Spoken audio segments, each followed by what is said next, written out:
what is matter actually? Matter originates when energy is compressed. In other words, matter is compressed energy. You see that a material particle is full of energy. And solid things like objects, but also the bodies of living things, are composed of millions of particles, which in turn are compressed energy. So matter has a twofold aspect, one part particle and one part radiation, meaning energy. The radiation has precedence over the particle and thus a decisive influence on structure. All matter, for example even one bacterium, a toxin, a nutritional foodstuff, has its own wavelengths and a frequency pattern of its own.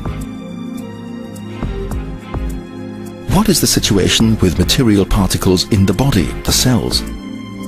They transmit and receive waves with distinct frequency patterns.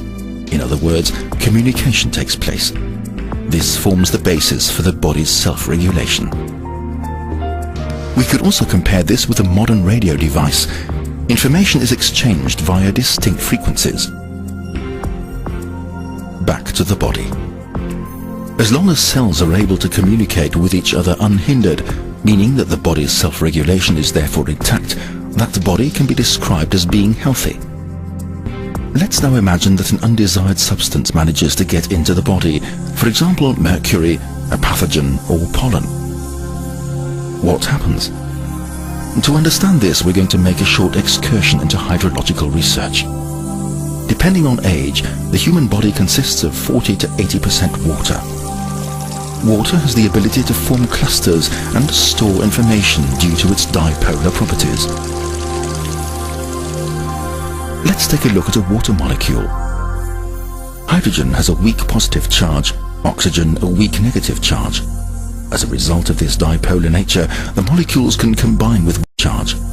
As a result of this dipolar nature, the molecules can combine with one another and form so-called clusters. If, for example, a harmful substance were to now penetrate the body, water clusters would form around that substance.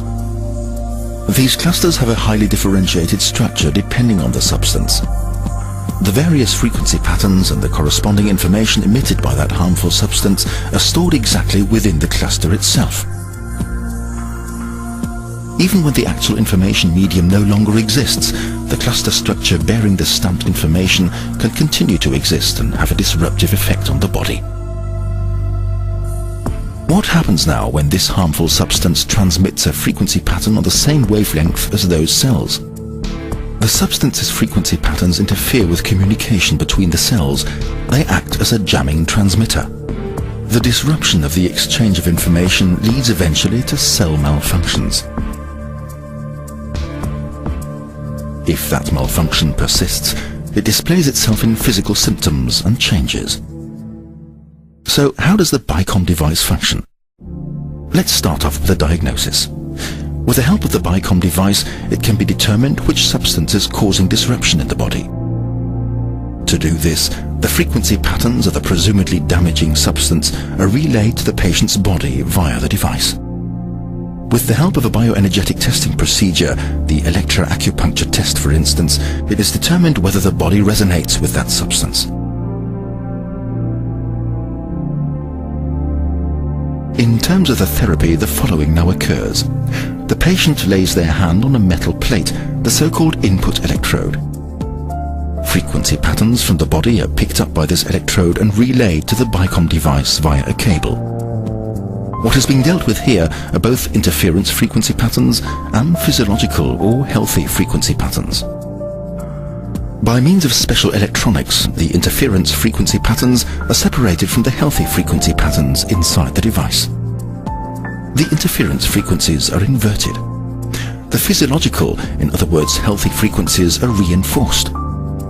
These therapy frequency patterns are relayed into a so-called modulation mat lying flat against the patient's body. This mat contains a flat coil. As a result of the therapy frequency patterns, a unique, highly effective magnetic field specific to the patient is created via this coil that penetrates into the cell's innermost regions. In bioresonance therapy, the clusters resonate with the therapy frequency patterns. The interference frequency patterns are diminished, the clusters split apart, toxins are drawn off, and the strain-inducing frequency patterns are dissipated. The cells are able to communicate unhindered again. Self-regulation, and thus the body's powers to heal itself are put back into action once more. Today there are already thousands of BICOM therapists worldwide, and the number is increasing daily. My name is Alexander Sinkov. I am the head of the medical center at the famous Moscow hospital Red October. The 80 to 90% efficiency of the bioresonance therapy has proven itself in our practice. And within 2 hours, she felt her forearm and her toes and could move everything. And she told me on the plane on the way back to Canada that she just burst into tears. She couldn't believe what was happening. Yeah, it was a wonderful story. And it was a giveaway session.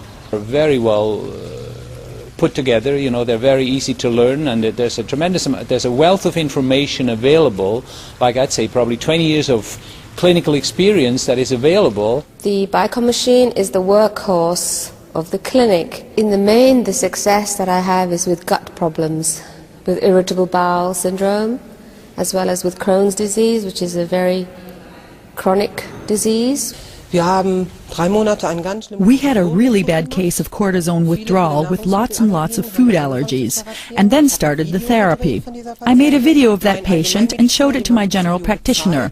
He said, "You won't be able to do it. As bad as she looks, you'll never do it. She'll retire and she won't get healthy again either." That was a while ago.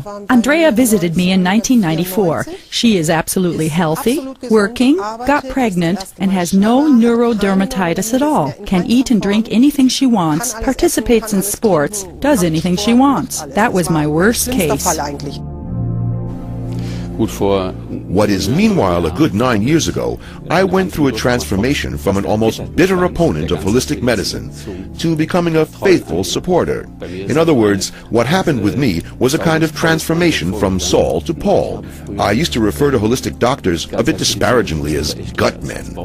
And today, I must say that that is a completely arrogant characterization which does not apply in the least.